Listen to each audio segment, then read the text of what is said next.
ഞാനിപ്പോൾ നിൽക്കുന്നത് നമ്മുടെ വെളിയില്ലേ, വെളിയിൽ നിന്ന് പെരുമാതുറ പോകുന്ന റൂട്ടിലാണ്. ഇത് പൂന്തോപ്പ് എന്ന് പറഞ്ഞ സ്ഥലമാണ്. തൊട്ടപ്പുറത്താണ് saint Andrews junction. Saint Ignatius പള്ളി കഴിഞ്ഞിട്ടുള്ള ജംഗ്ഷനിൽ നിന്ന് ഒരു 500 മീറ്റർ പൂന്തോപ്പ് എന്നാണ് കറക്റ്റ് സ്ഥലം. ഇവിടെ ഒരു ആയുർവേദിക് റിസോർട്ട് ഉണ്ട്, ബീച്ച് റിസോർട്ട്. ഇപ്പോൾ ഞാൻ അതിൻ്റെ മുമ്പിലാണ് നിൽക്കുന്നത്. Palm leaves beach resort. ഇവിടെ ആയുർവേദിക് ആണെങ്കിലും ഇവിടുത്തെ ഫുഡ്സ് മൊത്തമായിട്ട് ആയുർവേദിക് അല്ല, അതും പ്രൊവൈഡ് ചെയ്യുന്നുണ്ട്. ഒപ്പം തന്നെ നല്ല നാടൻ ഫുഡ്സാണ് ഇതിൻ്റെ ഒപ്പം നമുക്ക് അവൈലബിൾ ആയിട്ടുള്ളത്. ബാക്കിയുള്ള കാര്യങ്ങളൊക്കെ നമുക്ക് ഉള്ളിൽ കയറിയിട്ട് അറിയാമല്ലേ. പുറത്ത് നല്ല ചൂടുണ്ട്, പക്ഷെ അപ്പുറത്തെ സൈഡ് നല്ല കാറ്റൊക്കെ ഉള്ളത്. ഞാൻ കയറി നോക്കി, ബാക്കി നമുക്ക് ഇഷ്ടമെങ്കിൽ കയറി അറിയാം. വാ.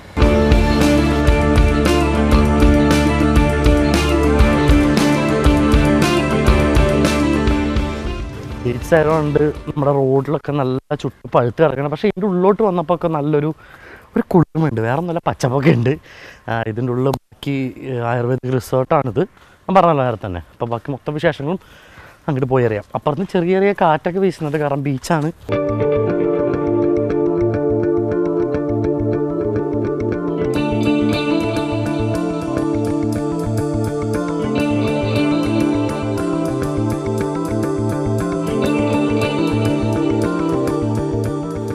നമ്മളതിൻ്റെ ഉള്ളിലോട്ട് കയറിയപ്പോൾ തന്നെ നല്ലൊരു കുളിർമയും നമ്മുടെ മുമ്പിൽ വേറൊരു വ്യക്തിയുണ്ട്. വേറെ ആരും ഇല്ല, റോഷൻ ചേട്ടൻ. നമസ്കാരം.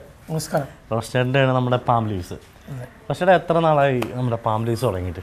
ഈ റിസോർട്ട് നമുക്ക് ഇവിടെ ഇരിക്കാമല്ലോ അല്ലേ, നല്ല സ്ഥലം, നല്ല സുഖം. ഓക്കെ, എത്ര നാളായി തുടങ്ങിയിട്ട്? ഇപ്പോൾ 7 വർഷമായി. 7 വർഷമായി. റിസോർട്ടായിട്ട് തന്നെയാണോ തുടങ്ങിയത്? ആദ്യം റിസോർട്ടായിട്ടാണ് തുടങ്ങിയത്. ഇതുപോലുള്ളൊരു സ്ഥലത്ത് ഇത് വർക്ക് ചെയ്യുമോ ഇല്ലെന്നുള്ള ഒരു സംശയം എനിക്കുണ്ടായിരുന്നു. അപ്പം അന്ന് ഇതിൻ്റെ പകുതി മാത്രമേ ഉണ്ടായിരുന്നുള്ളൂ. 10 റൂം വെച്ചിട്ടാണ് നമ്മൾ തുടങ്ങിയത്. ഇപ്പോൾ നമുക്കിവിടെ സ്വിമ്മിംഗ് പൂളുണ്ട്, 20 റൂമുണ്ട്, കോൺഫറൻസ് ഹാളുണ്ട്, ആയുർവേദ ഉണ്ട്, മൾട്ടി ക്യൂസിൻ റെസ്റ്റോറൻ്റ് ആണ്. നമ്മൾ ഈ ആയുർവേദിക് മാത്രം പ്രൊവൈഡ് ചെയ്തതാണോ റെസ്റ്റോറൻറ്റ്സിൽ? മൾട്ടി ക്യൂസിൻ ആണ് എങ്കിൽ കൂടുതൽ ആയുർവേദിക് ആണോ? അല്ല, ആയുർവേദത്തിന് വേണ്ടി മാത്രം വരുന്ന ഗസ്റ്റുകൾക്ക് ആയുർവേദ ഫുഡ്, അവർക്കുള്ള വെജിറ്റേറിയൻ ഫുഡ്, അത് ഡോക്ടറുടെ നിർദ്ദേശം അനുസരിച്ചുള്ള ആഹാരം മാത്രമേ അവർക്ക് കൊടുക്കാറുള്ളൂ. ഇവിടെ ഡോക്ടർ ഒന്ന് കൺസൾട്ട് ചെയ്യുമോ അതോ? ഡോക്ടറുണ്ട്, നമുക്ക് നമ്മുടെ ആയുർവേദ ഡോക്ടർ ഉണ്ടല്ലേ. ഓക്കെ, എന്തായാലും റെസ്റ്റോറൻ്റ് ആകുമ്പോൾ പുറത്ത് പോയി ചികിത്സിച്ചിട്ട് ഇവിടെ ഒന്നും താമസിക്കാൻ എന്തായാലും പറ്റില്ലല്ലോ. ബാക്കിയുള്ള കാര്യങ്ങൾ നമ്മുടെ കപ്പാസിറ്റി 20 ആണ്. പിന്നെ 20 റൂംസ് ഉണ്ട്, മൾട്ടി ക്യൂസിൻ റെസ്റ്റോറൻ്റ് ആണ്. പിന്നെ നമ്മൾ കോൺഫറൻസ് നടത്താം, 50 പേർക്കുള്ള കോൺഫറൻസ് ആണല്ലേ. എന്താണ് ഇങ്ങനെ ഒരു റിസോർട്ട് എന്നുള്ള രീതിയിലോട്ട് എത്തിച്ചത്? ഞാൻ ആദ്യം പുറത്തായിരുന്നു ജോലി ചെയ്തിരുന്നത്, കുവൈറ്റിലും മാലദ്വീപ്സിലും ജോലി ചെയ്തിരുന്നു. ഓക്കെ. അപ്പോൾ എനിക്ക് തോന്നി പുറത്ത് ഹോട്ടലേറിയനാണോ? അല്ലല്ല, ഹോട്ടലായിട്ട് എനിക്ക് യാതൊരു ബന്ധമില്ല. അപ്പോൾ ഞാൻ കരുതി നാട്ടിൽ എന്തെങ്കിലും ചെയ്ത് ഇവിടെ നാട്ടിൽ തന്നെ നിൽക്കണമെന്നായിരുന്നു എൻ്റെ താല്പര്യം.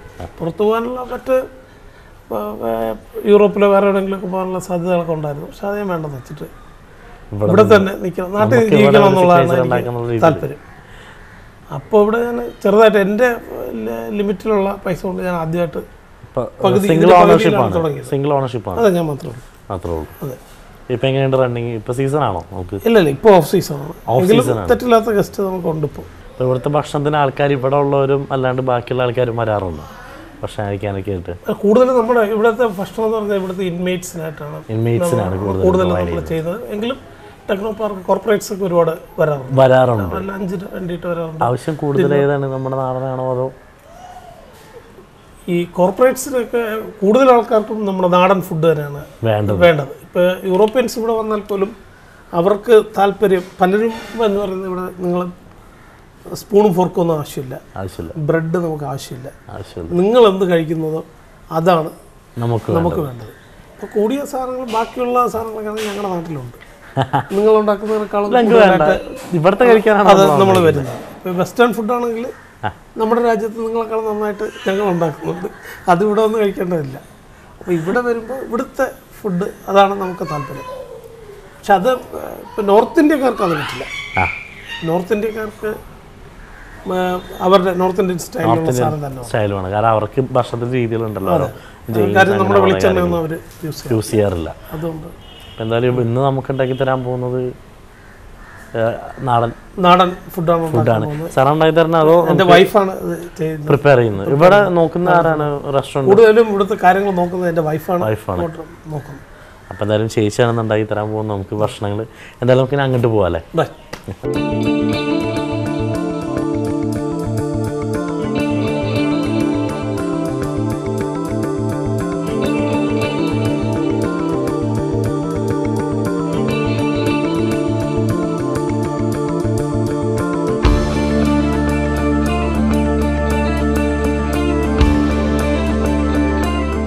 അപ്പോൾ അതെ നമ്മൾ ഇങ്ങനെ സ്റ്റാർട്ട് ചെയ്യാൻ വേണ്ടി നിൽക്കുകയാണ്. റോഷൻ ചേട്ടൻ്റെ അത്യാവശ്യ കാര്യത്തിന് വേണ്ടി തൊട്ടപ്പുറത്തോട്ട് പോയേക്കാണ്. അപ്പോഴത്തേക്കും ചേച്ചീനെ ഇവിടെ എല്ലാം ഏൽപ്പിച്ചിട്ടാണ് പറയുന്നത്. നമ്മുടെ റോഷൻ ചേട്ടൻ്റെ വൈഫാണ്. ചേച്ചി ഒന്ന് പരിചയപ്പെട്ടു. എൻ്റെ പേര് ആനി. ചേച്ചിയാണ്. അപ്പോൾ ചേച്ചിയാണ് ഇവിടുത്തെ കാര്യങ്ങൾ റെസ്റ്റോറൻറ്റ്സ് ആയിട്ടാലും ബാക്കിയെല്ലാം നോക്കുന്നത്. ഷെഫല്ല എങ്കിലും കൂടി നമുക്ക് ചേച്ചിയുടെ കൈ കൊണ്ടാണെന്ന് വിഭവങ്ങൾ. ഇന്ന് എന്തൊക്കെയാണ് ഉണ്ടാക്കി തരാൻ പോകുന്നത്? ഇന്ന് നാടൻ വിഭവം എന്ന് പറഞ്ഞപ്പം ചക്കക്കുരു മെഴുക്ക് വരട്ടിയും. ചക്കക്കുരു എന്ന് പറയുമ്പോൾ ഇങ്ങനെ ഇപ്പൊ ചക്ക ധാരാളമുള്ള സമയമാണ്. ചക്കക്കുരു തന്നെ ആണ് ഇന്നത്തെ വിഭവം. ചക്കക്കുരു അങ്ങനെ നുറുക്കി വെച്ചിട്ടുണ്ട്. ചക്കക്കുരു മെഴുക്കുരട്ടി അത് പലപ്പോഴും ഇപ്പോൾ അധികം കിട്ടാത്തൊരു സംഭവമാണ് നമ്മുടെ വീട്ടിലുള്ളത് അല്ലേ? അതെ. സാധാരണ എല്ലാം ചെയ്യാൻ മടിക്കുന്ന ഒരു വെച്ചാൽ അത് വൃത്തിയാക്കി അരിഞ്ഞ് എടുക്കാനുള്ള സമയക്കുറവും പാടും കാരണം ആരും ചെയ്യാറില്ല. പലപ്പോഴും ഇങ്ങനെ മുള വെട്ടാറേ ഉള്ളൂ, മുളയാവാറേ ഉള്ളൂ. സാറിന് ഇങ്ങനെ വെറുതെ പോവാണ് ചക്കക്കുരു ഇങ്ങനെ നല്ലൊരു വിഭവം ഉണ്ടാക്കുകയും ചെയ്യാൻ വെച്ചിട്ട്. ചേച്ചി ചേട്ടൻ്റെ ഒപ്പം പുറത്തായിരുന്നോ? ആയിരുന്നു. അവിടെ എന്ത് ചെയ്യായിരുന്നു ചേച്ചി? ടീച്ചറാണ് ടീച്ചറും കൂടാണ്. എന്തുകൊണ്ടാണ് ഇപ്പം ഇങ്ങനെ ഒരു സെറ്റപ്പിലോട്ട് വന്ന് ചേട്ടൻ്റെ ഒപ്പം തന്നെ കൂടി മൊത്തത്തിൽ ഇങ്ങനെ നോക്കാനൊക്കെ ഒരു സാധാരണ എല്ലാ ഏരിയയിലും ഒന്നിച്ചാണ് നീങ്ങുന്നത്. എല്ലാ രീതിയിലും നല്ലൊരു ഒത്തൊരുമയുണ്ട്. അതുകൊണ്ട് ഈ കൂട്ടത്തിലങ്ങ് നിൽക്കുകയാണ്. സപ്പോർട്ട് വേണമല്ലോ. അതിൻ്റെ ഒപ്പം തന്നെ നമുക്കിവിടെ മാമ്പഴം അതെ മാങ്ങാക്കാലം ആയതുകൊണ്ട് ഒരു മാമ്പഴം ഒഴിച്ചുകറി. മാമ്പഴത്തിൻ്റെ ഒഴിച്ചുകറി ഇങ്ങനെ മാമ്പഴം ഇങ്ങനെ ചെത്തി വെച്ചിട്ടുണ്ട്. തൊട്ട് കഴിഞ്ഞാൽ കയ്യിൽ വെട്ടുള്ളൂ എന്നാണ് പറഞ്ഞേക്കുന്നത്. തൊടുന്നില്ല. അപ്പോൾ ഇതിപ്പോൾ നമ്മൾ പുറത്ത് നല്ല കാറ്റൊക്കെ കൊണ്ട് ചെയ്യാന്ന് ഞാൻ തന്നെയാണ് ഇങ്ങോട്ട് പറഞ്ഞത്. അത് നല്ല രസമുണ്ട് ഇവിടെ ഇങ്ങനെ നമ്മുടെ കടലിൽ നിന്ന് ഇടയ്ക്ക് ശബ്ദവും കാറ്റും നല്ല അല്ലേ? നല്ലൊരു അറ്റ്മോസ്ഫിയറാണ്. ഒഴിഞ്ഞൊരു ബീച്ചാണ്. ബാക്കിൽ പൂളും ഉണ്ട്. അപ്പോൾ എന്തായാലും നമുക്ക് സ്റ്റാർട്ട് ചെയ്യാം. ആദ്യം നമ്മുടെ വേണ്ടുന്ന സാധനങ്ങൾ ആദ്യം ഏതാണ്? ചക്കക്കുരു മെഴുക്കുവരട്ടി ഉണ്ടാക്കാൻ പോവാണ്. ചക്കക്കുരു തൊലി കളഞ്ഞ് ചണ്ടി വൃത്തിയാക്കി അരിഞ്ഞ് ഒരേപോലത്തെ കഷ്ണങ്ങളാക്കി വെക്കണം. ഒരേ പരുവത്തിനുള്ള വേവാവാനായിട്ട് നന്നായിട്ട് വേവാൻ. ഒരേപോലെ വേവാൻ. പിന്നെ അതിൻ്റെ കൂടെ കുറച്ച് തേങ്ങാക്കൊത്ത് ഇത് കൊണ്ടുവച്ചപ്പോഴത്തേക്കും ഞങ്ങൾ 5-6 തിന്നു. അതാണ് കുറഞ്ഞിരിക്കുന്നത്. പിന്നെ ഒരു അല്പം മഞ്ഞൾ, മുളക് പൊടി ഇത്രയും ചേർത്ത് ആദ്യം തുടങ്ങാം. തീർച്ചയായിട്ടും തുടങ്ങാം. അപ്പോൾ നമ്മൾ അടുപ്പ് കത്തിച്ചിട്ടുണ്ട്. അടുപ്പ് കത്തിച്ചു. ഇവിടെ ചക്കയ്ക്കൊക്കെ നല്ല ഡിമാൻഡ് ഉണ്ടോ? ആൾക്കാർ ഗസ്റ്റുകളൊക്കെ വന്നാലും നമ്മുടെ മെനുവിലുണ്ടോ? മെനുവിലില്ല, പക്ഷെ ഉള്ളത് അപ്പോഴത്തെ ഇതുപോലെ നമുക്ക് ചെയ്ത് കൊടുക്കാം. ഫോറിനേഴ്സ് ആകുമ്പം അവർക്ക് നമ്മൾ കൊടുക്കുന്ന സ്പെഷ്യാലിറ്റി എന്താന്ന് ചോദിക്കാറുണ്ടോ?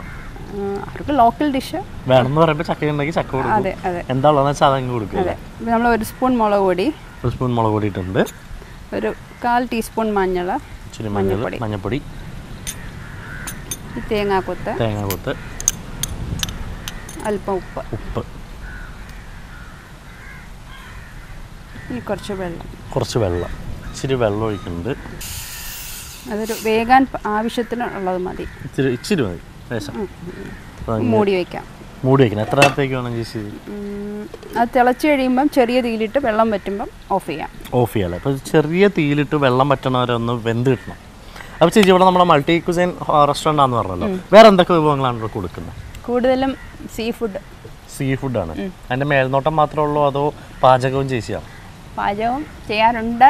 ഇപ്പം ഒരു കുറച്ച് നാളായിട്ട് അല്പം സൈഡ് മാറി നിൽക്കുകയാണ്. ഭാരം കൂടുതൽ. ബാക്കി എല്ലാം കൊടുക്കാറുണ്ടല്ലോ നമ്മുടെ സീ ഫുഡ് അല്ലാണ്ട് എല്ലാ കുസൈൻസും. ഇത് ഏകദേശം എത്ര സമയം എടുക്കും ചേച്ചി? 5 മിനിറ്റ്. 5 മിനിറ്റ്. ഇപ്പോൾ ഒരു 5 മിനിറ്റ് എടുക്കും. നമുക്ക് എന്തായാലും വെയിറ്റ് ചെയ്യാം. ഒന്ന് വറ്റിക്കോട്ടെ അല്ലേ? ഒന്ന് വെന്ത് കിട്ടട്ടെ. 5 മിനിറ്റ് വെയിറ്റ് ചെയ്യാം.